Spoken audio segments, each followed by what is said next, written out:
I am so thankful to have Kaitlynn in my classroom with me again this year. I got to know her last year when she was an instructional assistant within my classroom, and I loved the way she worked with the kids. I loved the way that she interacted with them and that she took what I was telling her as an aide and applied it to what she was doing, and she continues to do that as a resident every day. She has wonderful classroom management. She has wonderful relationships with our students this year.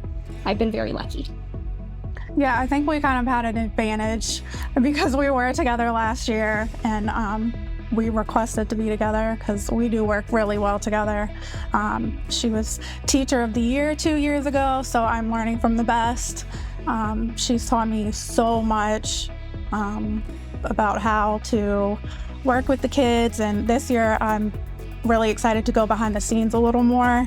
Last year I was more just applying things, and this year I'm learning how to plan and, do IEPs and things like that. So